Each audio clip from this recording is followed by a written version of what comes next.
This is not how military dominance shifts in the Arctic. Most people think this is about one base, Canada announcing construction of a new military facility on Ellesmere Island, 800 kilometers from the North Pole. Defense ministers talking about Arctic sovereignty and northern security, the kind of military infrastructure announcement that gets covered in defense publications and forgotten by civilian media within days. But when Canada positions permanent military capability to monitor and control Russian access to the central Arctic Ocean, that is not routine base construction. That is the militarization of geography that Russia assumed it would dominate unopposed. For 3 decades, Russian Arctic strategy operated on a simple assumption. Distance meant dominance. Moscow built the largest Arctic military presence because Soviet infrastructure already existed, because Russian geography provided natural staging areas, and because Western allies lacked the political will to match Russian investment in Arctic military capability. 70 icebreakers versus America's 2. Military bases across the entire Russian Arctic coast. Nuclear submarines operating freely beneath ice sheets that Western navies could not effectively patrol.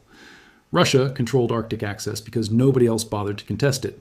The Ellesmere Island Advanced Arctic Operations Base changes that calculation permanently, not because one facility matches Russia's entire Arctic infrastructure, but because strategic positioning multiplies defensive capability.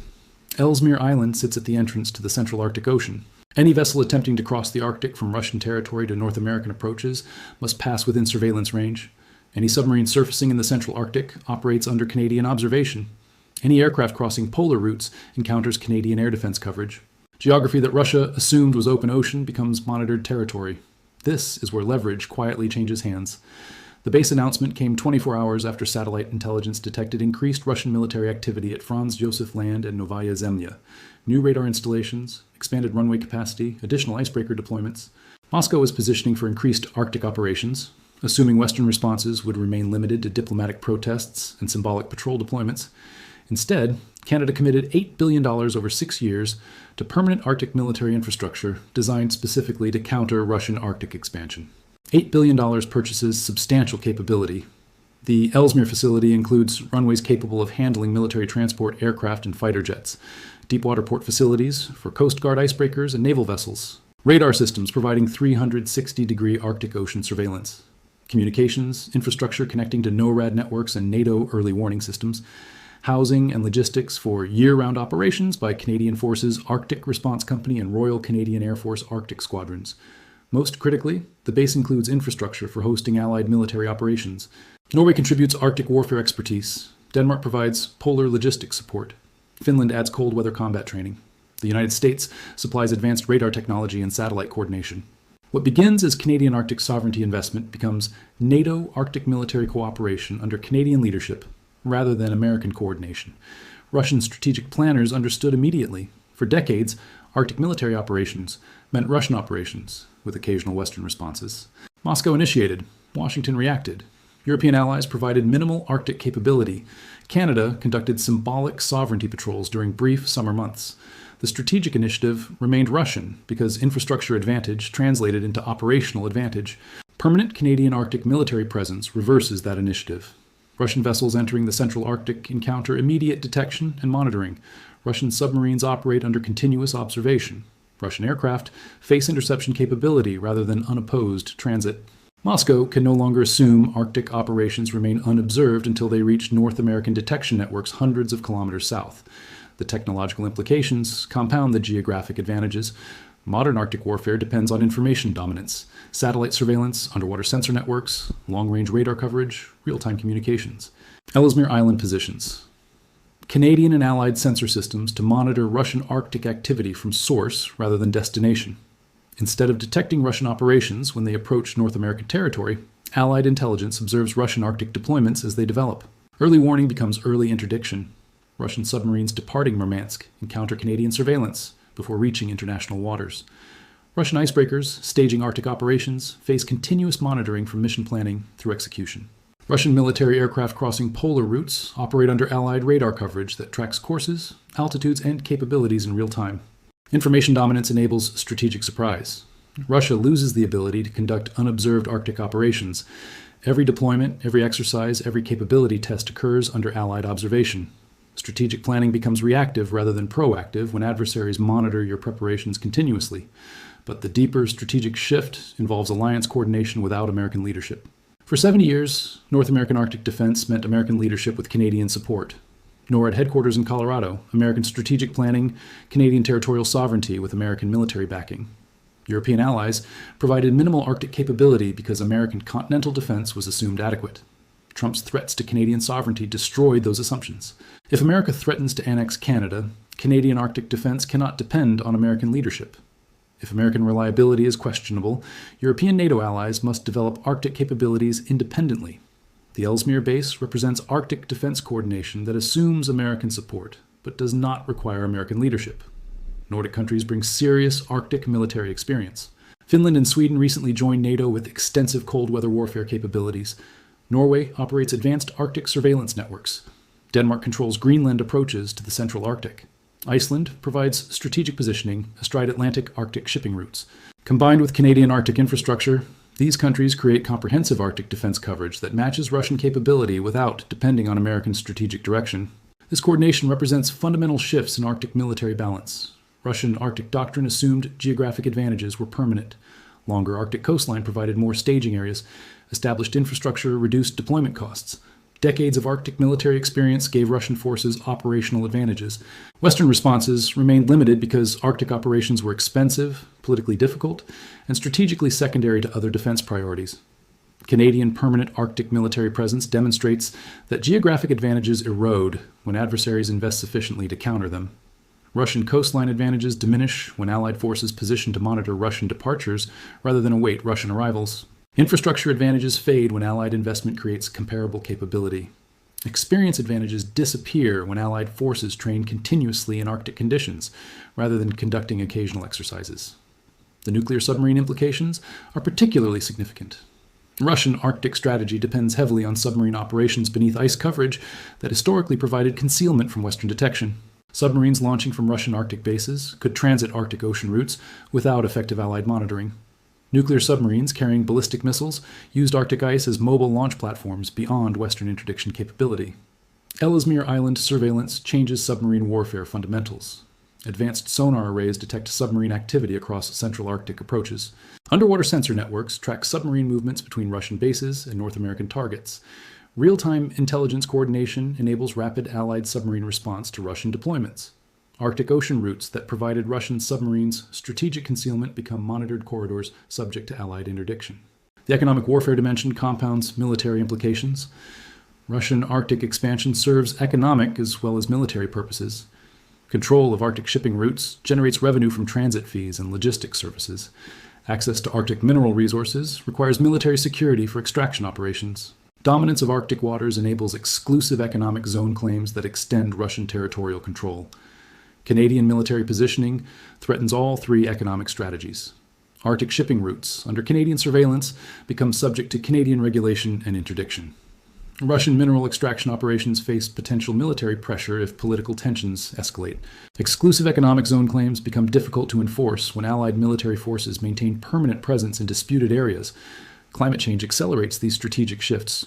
Arctic ice reduction extends navigation seasons and increases military operational windows. Resources previously inaccessible become economically viable. Shipping routes that existed only on paper become practical alternatives to southern corridors. Military forces that could only deploy seasonally can maintain year-round presence. Russian strategy assumed climate change would benefit Russian Arctic dominance. Longer navigation seasons favored countries with existing Arctic infrastructure. Resource extraction became more profitable for nations with established Arctic military presence. New shipping routes generated revenue for countries controlling Arctic territory. Moscow invested heavily in Arctic capability, expecting compound returns as ice coverage declined. Canadian permanent military presence means climate change benefits are contested rather than automatic. Extended navigation seasons enable Allied Arctic operations as easily as Russian expansion. Resource extraction requires security that Allied forces can threaten. Shipping routes under Allied surveillance generate fees for Canada rather than Russia. Climate change creates strategic opportunities for all Arctic nations, not just Russia. The timing reveals strategic calculation. Construction begins immediately despite extreme costs and logistical challenges. Moving military equipment to Ellesmere Island requires specialized Arctic transport. Building in permafrost with extreme temperature variations demands advanced engineering. Operating year-round in Arctic conditions requires extensive life support infrastructure. Yet Canada commits to completion by 2029, accepting enormous costs to establish military presence rapidly. Speed prevents Russian countermeasures. Moscow could potentially contest Canadian-based construction through diplomatic pressure, economic sanctions, or military intimidation if development extended over decades. Rapid construction eliminates those options. Once Canadian military infrastructure becomes operational, Russian responses are limited to matching Canadian capability rather than preventing it. Intelligence coordination enhances Canadian strategic positioning. The base serves as a hub for Allied Arctic intelligence gathering. Satellite data, signals intelligence, human intelligence, and technical surveillance combine to create comprehensive Russian Arctic monitoring.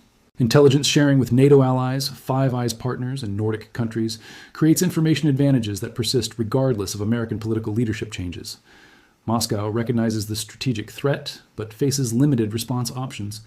Military pressure against Canadian Arctic construction triggers Article 5 NATO responses.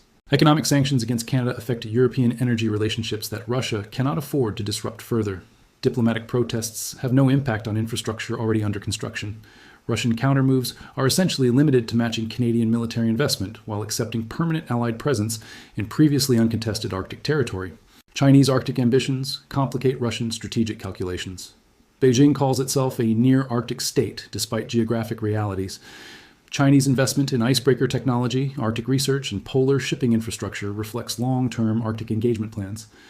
Russian Arctic dominance served Chinese interests by excluding Western influence from Arctic routes and resources. Canadian Allied Arctic military coordination threatens both Russian dominance and Chinese Arctic access. The precedent matters globally. Other strategic choke points observe Arctic militarization patterns. If Canada successfully contests Russian geographic advantages through strategic positioning and Allied coordination, similar approaches might work elsewhere. Nordic countries controlling Baltic approaches to Russian ports. Allied forces positioned to monitor Chinese South China Sea activities. Geographic advantages that appear permanent erode when adversaries coordinate sufficient resources to contest them. Moscow's Arctic doctrine assumed Western reluctance to match Russian Arctic investment. Democratic countries faced budget constraints, public skepticism about Arctic military spending, and political leadership changes that interrupted long-term strategic planning. Russian authoritarian system enabled consistent Arctic military development regardless of domestic political considerations or economic fluctuations. Canadian Arctic military commitment demonstrates that assumption was false. Democratic allies can sustain major strategic investments when threats are clear and coordination is effective. Nordic NATO members contribute capability and expertise. Canadian domestic support for Arctic sovereignty transcends partisan politics. Allied burden sharing makes enormous investments manageable for individual countries.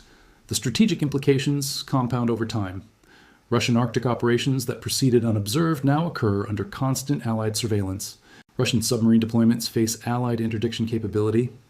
Russian Arctic resource extraction operates under potential military pressure. Russian claims to Arctic territory encounter Allied military presence rather than diplomatic protests alone. Trump inadvertently triggered the largest Allied Arctic military investment since the Cold War.